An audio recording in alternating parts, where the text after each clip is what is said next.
자, 월요일 우리나라 둘러싼 치열한 외교 상황을 명쾌하게 정리하고 분석하는 시간입니다. 외교전쟁, 외교부 전략기획관 지내셨습니다.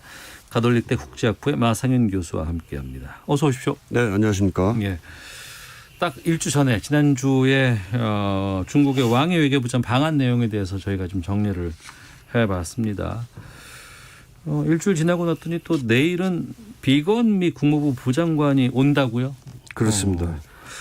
지금 정권 교체기잖아요. 네, 미국은 지금 대통령 선거가 끝나고 예. 거의 이제 정리가 다 됐죠. 네. 그래서 이제 내년 1월 20일이면 바이든 행정부가 이제 정식으로 공식적으로 이제 출범을 할 예정으로 돼 있습니다. 네, 그런 상황에서 비건 부장관은 우리나라에 왜 오는 겁니까? 네, 글쎄 뭐 일단 국무부에서 오늘 어제자죠. 어제 미국 현지 시간으로 어제자로 이제 보도 자료를 냈어요. 네. 비건 부장관이 한국을 방문을 하는데 크게는 두 가지 얘기를 했습니다. 네. 한미 동맹을 관리하는 거, 그리고 인도 태평양 지역에서 안정과 번영을 위한 한미 간의 논의를 하는 거, 이게 이제 한 가지고요. 두 번째가 이제 북한 관련된 정책을 조율하겠다. 이게 두 가지를 이제 목적으로 일단은 그 국무부에서 발표를 했습니다. 네. 그런 발표는 공식적인 발표인 거이고 그 속내가 좀 뭐가 좀 보이나요? 아니면은 다른 어떤 뭔가 와야 되는 상황들이 좀 있을까요? 글쎄 사실은 지금 말씀을 하신 대로 이제는 새로 들어오는 행정부가 무엇을 하느냐 또 무슨 네. 생각을 하느냐가 훨씬 더 앞으로 중요한. 4년 우리가 할 거야, 우리가 주도적으로 할 거야라는 사람들이 다 있잖아요. 지금. 그럼요. 예, 예. 그 사람들이 훨씬 더 지금 중요하고요. 예. 그 사람들이 무슨 생각을 할지 무슨 정책을 취하게 될지에 대해서는 초미의 관심사가 이제 쏠려 있는 게 사실입니다. 그리고 네. 이제 앞으로 나가야 될 사람들은 이제 사실상 정책에 대한 직접적인 인풋을 이제 할 수 있는 입장이 아니기 때문에 네. 뭐 그렇게 그분들에 대해서 지금 스포트라이트이 지금 쏠릴 상황은 사실 아니죠. 네. 그런데 그럼에도 불구하고 지금 비건 부장관이 한국을 찾는 데에는 한두 가지 또는 세 가지 정도의 이유가 있는 거 아닌가 그런 생각이 드는데 첫 번째는 네. 이 지금 미국 행정부가 이제 교체되는 그런 일종의 과도기 상태인데 그런 우려들이 많이 있었지 않습니까? 이런 과도기 상태에서 정부가 교체되는 상황에서 북한이 나름대로의 이제 핵 협상에 대한 지렛대를 확보하는 차원에서 또 협상력을 확보하는 차원에서 전략적 도발을 할 가능성 네. 뭐 이런 게 있다 이런 얘기들이 있었어요. 그래서 그런 일이 있어서는 안 된다 하는 그런 메시지를 한번 좀 전달하려는 그런 하나의 목적이 있지 않을까 싶고요. 예. 또 두 번째는 기존에 이제 비건 부장관하고 우리 정부하고 상당히 이제 긴밀하게 얘기를 이어왔거든요. 예, 예. 상당히 얘기가 잘 통하는 상대로 지금 돼 있었고 뭐 그런 의미에서는 어떻게 보면 지난 비건 부장관이 한 2년 좀 넘게 북한 문제 또 한미 동맹을 조율하는 그런 입장을 그런 위치에 있었는데 그러니까 실무 책임자로는 가장 고위급인 거 아니에요? 그렇죠. 예. 그래서 지난 2년의 시간을 좀 돌이켜 보면서 앞으로 이렇게 가야 된다 하는 그런 메시지를 또 한편으로는 이제 발신할 수 있는 그런 가능성도 있습니다. 그 메시지는 물론 한국에서 하니까 한반도에 와서 이제 제시하는 거니까 뭐 한국에 대한 것일 수도 있지만 워싱턴에 대한 네. 새로 들어오는 행정부에 대한 메시지일 수도 있고요. 그러니까 한미 공동으로 지금 현재 우리 정부와 이제 지금까지 이제 그걸 담당해왔던 최고 책임자로서의 부장관이 특히 이제 북한과 관련된 앞으로의 접근은 이런 식으로 하는 게 좋겠다라는 뭐 그런 차원의 메시지도 뭐 한번 기대해 볼 수 있지 않을까 그런 생각이 듭니다. 그러니까 새로운 전략을 뭐 만들어낸다기보다는 그냥 지금까지 상황 관리. 가 일단 중요하고요. 예. 현재까지 지금의 상황을 관리하는 게 일단 중요하고 두 번째는 앞으로 이렇게 가야 된다라고 하는 점을 좀 다시 한번 좀 정리해서 이렇게 발신하는 그런 게 중요하지 않나 싶고요. 뭐 그런 차원에서 보면은 제가 이제 아까 비건 장관, 부장관의 방한 목적이 두 가지 내지 세 가지 아닌가 싶은데 그 세 번째에 해당하는 것이 예. 이번 일정 중에 보면 뭐 어디라고는 지금 그 공개는 안 돼 있습니다만은 대중 연설을 할 그 계획이 있다고 합니다. 그래요? 특단 강연 같은 거. 상당히 좀 이례적인 거잖아요. 비건이 그렇죠. 와서 해본 적은 없었잖아요, 별로. 뭐 그동안은 이제 한국에 와서 하지는 않았고요. 뭐 예를 들면은 하노이 정상회담 전에 스탠포드 대학에서 무슨 연설을 한 적도 있긴 합니다. 그렇습니다만 한국에 와서 그런 얘기를 한 적은 없었는데요. 아마 그런 연설을 하는 이유는 제가 조금 전에 말씀을 드린 것처럼 지금까지 한 2년 정도 넘는 시간에 대한 소회를 밝히면서 평가하면서 앞으로의 그 대북 접근에 있어서 자신이 뭐 생각하는 바 또 2년 좀 넘게 그 시간 동안 경험한 것을 통해서 좀 어떤 교훈이랄까요? 이런 것으로 이제 그 차기 행정부에게 좀 제시하고 싶은 바 이런 거를 좀 전달하는 그런 메시지를 발신하는 그런 계기를 좀 삼고자 하는 의도가 있지 않은가 생각이 듭니다. 트럼프 행정부에서 일했던 사람들 가운데 그나마 그 민주당에서 가장 좀 대화가 된다. 그나마 좀 이렇게 경험이 있다라는 것들을 반영할 수 있는 사람 중에 한 분이 바로 그렇습니다. 비건이라고 들었어요. 그렇습니다. 저도 아마 그런 얘기를 아마 이 자리에서 한번 했던 적이 있는 것 같은데요. 예. 상당히 뭐 공화당계 인사이긴 하지만 민주당 측에서도 상당히 그래도 얘기가 되는 사람, 합리적인 사람이라는 그런 평판을 받고 있기 때문에 아주 뭐 무시할 수 있는 그런 얘기들은 아마 아닐 거라고 생각을 하고요. 뭐 우리 정부 입장에서도 가급적이면은 비건 부장관과의 이제 그동안의 협조 관계가 이제 상당히 있었기 때문에 이러한 것이 그 차기 행정부에도 잘 전달이 돼서 뭐 연속성을 최대한 살릴 수 있는 것은 살려갈 수 있도록 하기를 아마 좀 희망하지 않을까 생각합니다. 일부에서 극단적이지 않나 싶은 생각이 좀 들긴 합니다만 그런 얘기들을 좀 들어봤거든요. 트럼프 대통령이 임기 마치기 직전에 뭔가 돌발 변수 같은 것들을 낼 수도 있다. 이게 또 외교적으로 이제 자기는 다 끝났지만 그럼에도 불구하고 그냥 내 마음대로 내가 대통령일 때 한번 해볼게라고 하는 것들을 던질 수 있다라는 우려들도 좀 나오긴 했는데 거기에 대해서는 어떻게 보세요? 뭐 북한과 관련해서는 좀 쉽지 않다고 봅니다. 지금 좀 깜짝 놀랄 일수 비슷하게 이제 나오는 게 아프간 그리고 이제 이라크에서 이제 미군 철수 그리고 소말리아에서의 미군 철수 이런 거를 뭐 지시했다 뭐 이런 얘기들이 좀 나오거든요. 트럼프 대통령이. 근데 그거는 사실은 대통령 선거 전후해서 상당히 구체적으로 이제 추진을 하던 그런 바들이었습니다. 그러니까 뭐 그런 연장선상에서 그거를 뭐 좀 깜짝 발표를 하는 뭐 이런 형태를 취한 거죠. 그러니까 사실은 이제 임기를 얼마 안 남겼고 앞으로 이제 차기 행정부가 들어올 거기 때문에 그런 정책을 사실은 취하는 건 무리인데요. 그걸 했던 거가 좀 무리긴 합니다만 그럼에도 불구하고 그 전에 얼마 전까지만 해도 그런 정책을 추진을 해왔기 때문에 그걸 연장선상에서 했다 이렇게 생각이 들고요. 근데 북한이나 한반도와 관련해 가지고는 무슨 어떤 얘기들이 있었던 거는 그런 것 같습니다만 구체적으로 이렇게 하겠다 저렇게 하겠다라는 그런 계획이 행동 계획이 이제 구체화된 거는 사실 없다고 봅니다. 그렇기 때문에 뭐 한반도에서 뭐 깜짝 또는 그야말로 돌발적인 그런 행동을 또는 정책을 발표한다거나 할 수 있는 상황은 아니지 않나 그렇게 생각합니다. 알겠습니다. 자, 외교전쟁 가톨릭대 국제학부 마상현 교수와 함께 말씀 나누고 있습니다.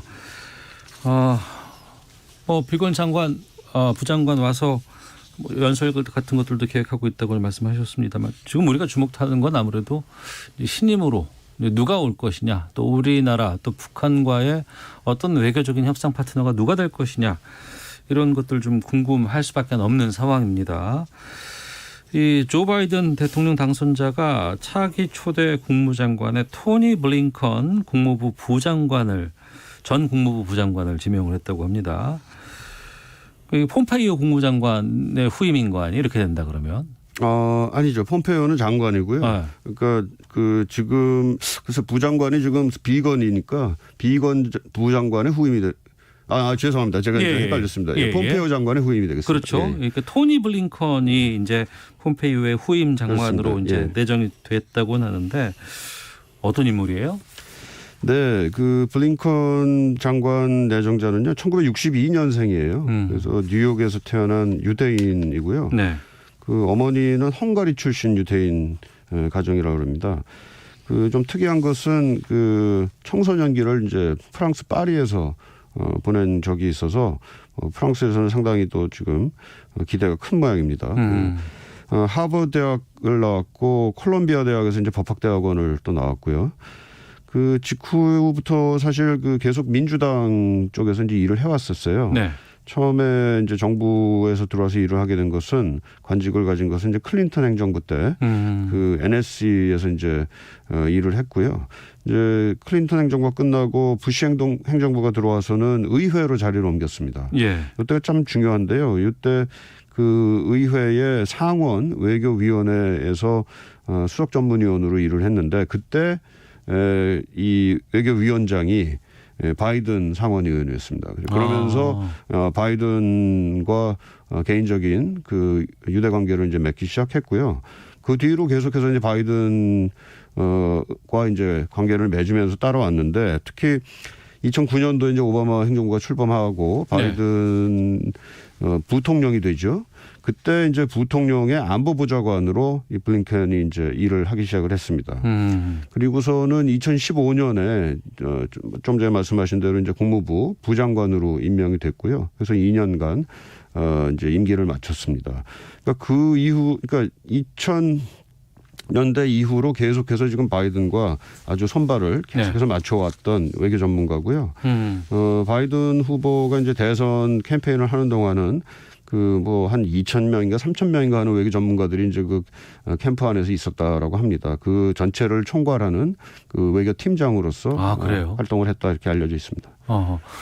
특히 이제 북한 문제와 관련해서는 우리가 이제 민주당 정권, 이제 미국의 민주당 정권입니다. 여기에 대해서 평가를 할 때 그런 얘기 많이 했었어요. 오바마식으로 가지 말고 클린턴식으로 가야지 좋다. 뭐 이런 얘기들을 했었는데 지금 말씀 들어보니까 토니 블링컨은 오바마 때도 클린턴 때도 다 이제 관련된 역할을 해온 것 같은데 지금 보면은 북한 문제에 대해서 좀 강경하다 이런 좀 평가가 있던데요. 어떻게 보시는지요? 네, 그 클린턴 행정부에서 일을 했을 때는 아무래도 좀 주니어 멤버였을 거고요. 그렇겠죠. 예, 시기적으로도 예, 그럼요. 그리고 이제 오바마 행정부 때 들어서 나름대로 이제 역할을 할 수 있는 그 위치에 있었다라고 봅니다. 근데 오바마 행정부 때 이 블링컨 부장관이 주로 했던 일이 사실 북한과 관련해서 대북 제재를 챙기는 거였거든요. 대북 제재를 챙긴 사람이었다. 네. 근데 그 당시에 이제 북한에 대한 정책이라는 것이 그 제재를 계속해서 강화하는 그런 일변도로 사실 갔습니다. 네네. 그 뭐 전략적 인내라고 이제 얘기를 하면서 이렇게 갔는데요. 근데 우리가 좀 그 유념을 해야 될 것은 이때도 그렇고 지금 현재 아마 블링컨 장관 지명자도 그렇게 생각을 하는 것 같은데 제재라는 게 그 제재를 위한 제재는 아닌 것 같고요. 예. 제재를 함으로써 궁극적으로는 협상을 하겠다. 북한을 협상 테이블로 끌어오겠다라는 그런 그 의도를 갖는 제재였다고 봅니다.